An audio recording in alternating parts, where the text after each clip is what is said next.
Ladies and gentlemen, welcome back for another round. This is Mr. Doolin. I thank you for tuning in. I know some of y'all are looking at the screen right now going, oh my God, what's he got on there?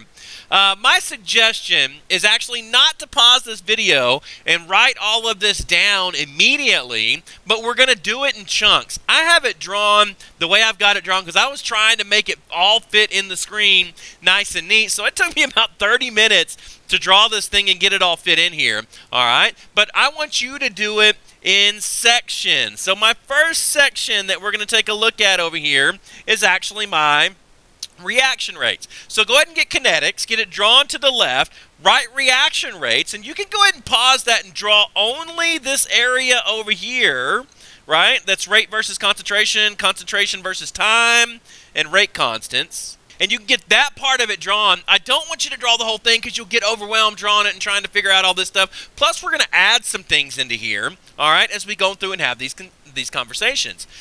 Okay, so kinetics. It's essentially answering that question, how fast is this thing going to go? How fast will the reaction occur, and what can I do to actually manipulate how fast it's going to go? There are things I can change about it to make it occur more quickly.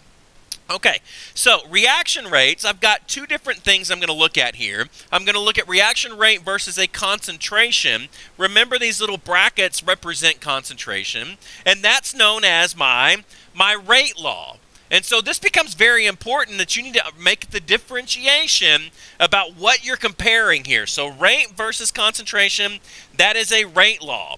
And so when I have a rate versus concentration, normally this is going to be given into me as table data, right? They'll just give me concentration of A, B, whatever it is, and they'll give me rates to go along with it. There won't be any graphs on this. You'll actually just be looking at the table data. And what we're going to do to figure out the rates for this, and actually the orders, and this is one of the words that we're really concerned with when we're looking at reaction rates, is what is the order of the reactants? Because the order that the reactant is will tell us how I will affect the rate of the reaction if I change the concentration of that substance. And so it becomes very important. Do I want to double reaction rate? Do I want to cut it in half? Do I want to quadruple it?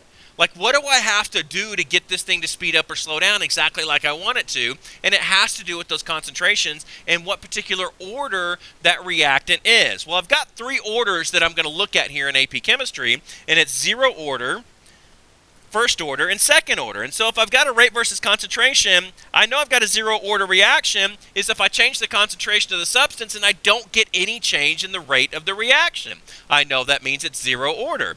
I know it's first order if I change the rate or change the concentration of a substance and the rate changes proportionally. So I have it shown here as just X. And what that means is if I double the reactant, I double the rate. If I triple the reactant, I triple the rate. All right? And so X is just showing that it's that proportional relationship.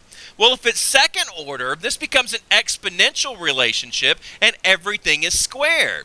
And so notice now I've got X squared over here, and so that means if I double the reaction or double the reactant concentration, I'm going to 2 squared is 4. I'm going to quadruple the rate. If I triple the reactant concentration, 3 squared is actually 9. I'm going to increase the rate of the reaction by 9-fold. All right? And so again, rate versus concentration, that's my rate law. I'm using table logic to determine the order, which is going to tell me how the rate's going to change if I change the concentration of the particular substance. All right, so now I'm going to look at the other type of reaction or reaction rate we're looking at, and this is a concentration versus time. So concentration versus time, notice how this is different than my rate law. This is known as an integrated rate law. And for those of you that are in calculus, you see that term integrated, and you're like, oh, man, we're going to be graphing something. And this is actually true. We're going to use graphical analysis to determine the order of the reactant. Most of the times, you're actually going to be given the graphs, and you're just going to have to interpret and justify what order it is based on the graph. All right? And so what I'm doing here is I'm looking to determine order in this particular case. I'm looking at which one of these three types of graphs will give me a linear relationship, a straight line. And so if it's concentration versus time, this is your Y versus your X.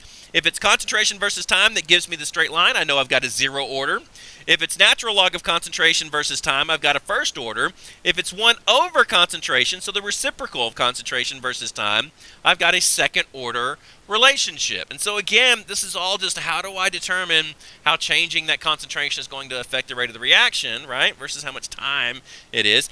Now, first order is unique because we'll see this, but first order, the disappearance of the concentration is actually, or the disappearance of the reactant is concentration independent. It doesn't matter how much is there, it'll cut in half at very specific times. So the half-life is what we call it, is actually constant for a first order reaction. And we'll get into this, but you just do need to understand that half-life is related to how much time it takes for half of the substance to disappear or decay. All right?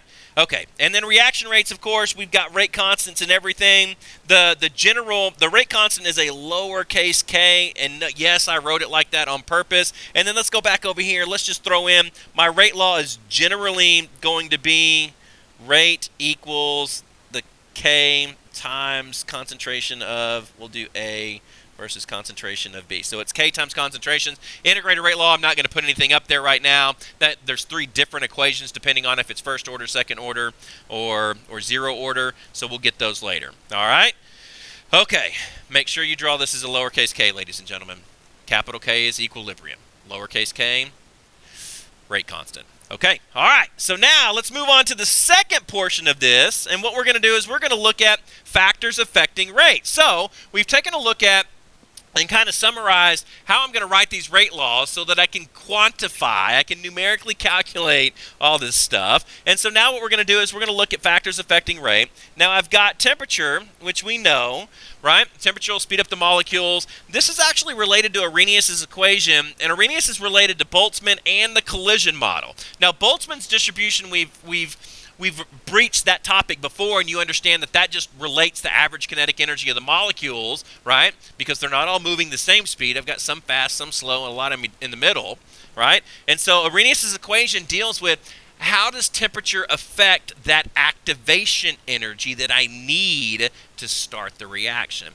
Now, Arrhenius' equation is explained by the collision model, and notice in the collision model I've got my energy of activation and molecular orientation.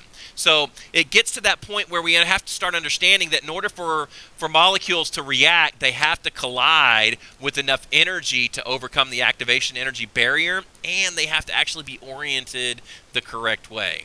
Right? And if they just kind of bounce off each other, if they're not oriented in the proper way. And so that's the collision model, right? They have to have enough energy to bump into each other, or enough energy to overcome the activation energy barrier, and then when they do run into each other, they have to be oriented correctly. All right?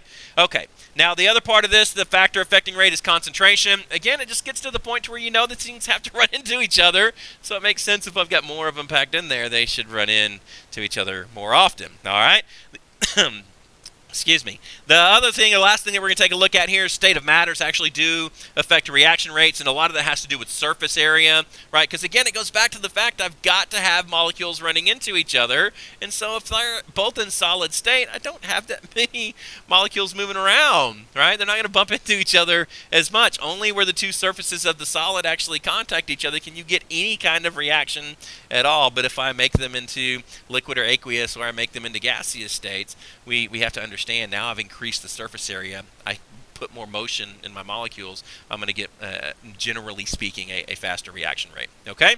All right. And then the other one kind of jumps over the line here. A catalyst also affects reaction rates. Remember, it'll speed up the reaction because it lowers that activation energy, or it actually gives it another pathway to follow to get to its reactants. Okay? All right, so that's number 2. Now we're going to jump right into number 3, and these are reaction mechanisms. Now, that's kind of a scary word, but you've seen this. We did it in thermo. We did it in electrochem. You're probably familiar with it at this point. Law of summation, where I'm going to take reactions, I'm going to add them together to get an overall target equation. That's really what reaction mechanisms are. Those reactions that were each step, those are going to be referred to as elementary reactions. And then within the elementary reactions, we have intermediates, and then we also have catalysts. We'll get into what those are, but generally speaking, I've got a reaction intermediate is going to be produced in one step and then consumed in a later step, right? It'll actually be produced and then consumed. It'll be used up.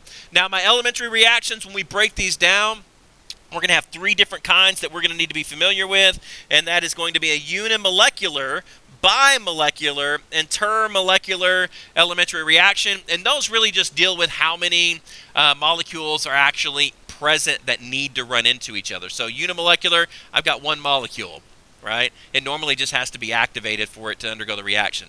Bimolecular, that means I've got two molecules that need to run into each other to form a reaction. And then termolecular is I've got three or more.